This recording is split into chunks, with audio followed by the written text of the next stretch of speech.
पाठ 2 हथेली पर बाल। एक दिन बादशाह अकबर का दरबार लगा था। बादशाह राज सिंहासन पर विराजमान थे। दरबारी अपने अपने आसनों पर बैठे थे। अचानक बादशाह का ध्यान अपनी हथेलियों की ओर गया। हथेलियों को देखकर उनके दिमाग में एक विचित्र सा प्रश्न कौंधने लगा।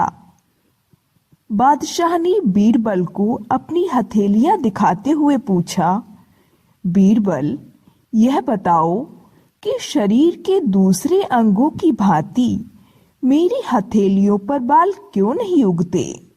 बादशाह के इस प्रश्न को अन्य बैठे हुए दरबारियों ने भी सुना। आज बीरबल बादशाह के प्रश्न का उत्तर ना दे पाए तो कितना अच्छा हो। बादशाह उस पर नाराजगी प्रकट करें।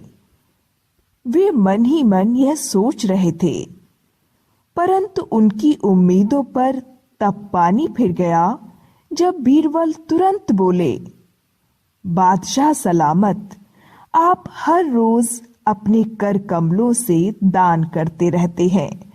भला ऐसी स्थिति में आपकी हथेलियों पर बाल कैसे उग सकते हैं? अपनी प्रशंसा किसे अच्छी नहीं लगती। बादशाह के चेहरे पर खुशी की लहर दौड़ गई। थोड़ी ही देर में उन्होंने अपनी प्रसन्नता को दबा लिया।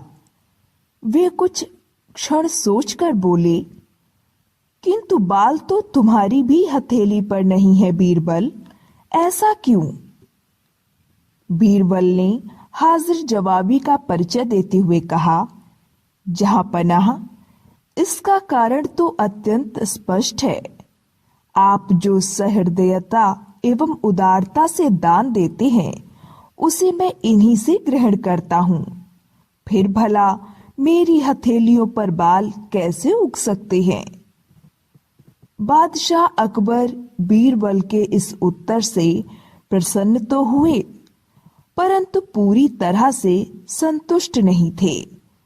उनके चेहरे से लगता था कि वे कुछ और पूछना चाहते हैं।